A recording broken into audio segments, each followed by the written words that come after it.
We have the following example.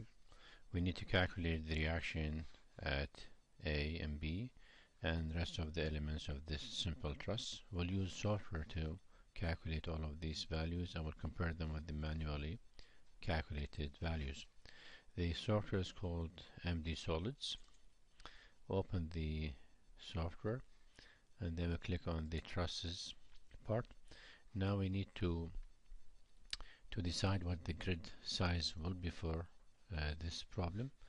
So if you look at the example itself, we have 3 meters in this direction, 4 meters, and then 5 meters. So this is total is 8 meters, 7 meters, and this is 5 meters. So we'll get a grid in which we'll have at least 12 units, so we'll have enough room to maneuver.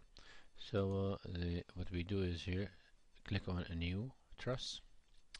I will get this window, and this window will make number of units in the grid, say 16 to 20. We'll make them 16, or even 12 will be fine, but make them 16, both direction X and Y. So make this 16 also, and click OK. So we got our grid.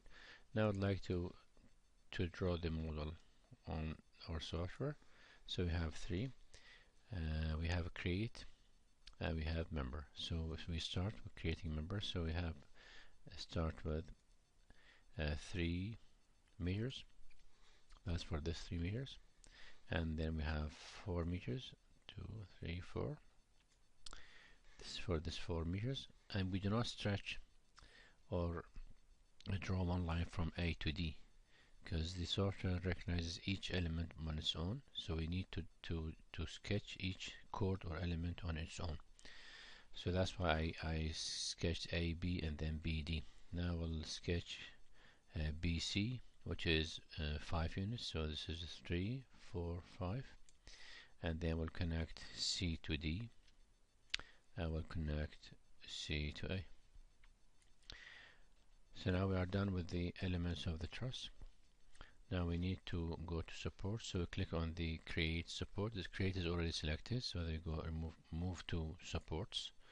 And for supports for roller, at this point you just click and hold the left mouse and drag it down. It will create the roller. And for the hinge, you click and drag it down, and then click, drag it left, it becomes hinge. So we created our supports also, roller and hinge. And now we need to add the loads. So click on loads, and it's still on create. So for loads again, we click on this hinge or pin, drag and pull. You can, as you rotate, it will tell you what the direction of your force is, because our force is in this direction. So when you get to this point, let go of the mouse, you will get this window, and then you input the value of the force here, which is 375. So 375, and enter load, so it will draw that one. Then we have another load here again. Click here, hold and drag down, or any side you want to, because it is down, so keep it down and let go. And then you can input the value, which is 500, and then click enter. So we got our truss with the loads drawn.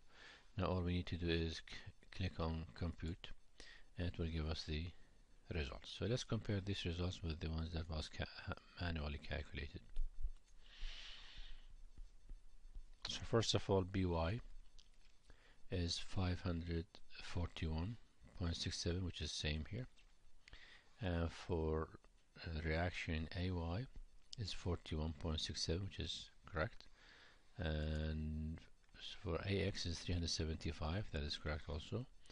So if you compare the others, joint A, we have AC is equal to 48.56, AC is 48.59, and AB is equal to 400, this is equal to 400 also. And for BD is 400. Of course, the orange color is compression and the blue is tension, and you can see the comparison also, they are same. CB is 541 compression, it is compression also here. And joint D, we have DC equal to 6 DC is equal to 640.31 and it is tension. It's 640.31 tension.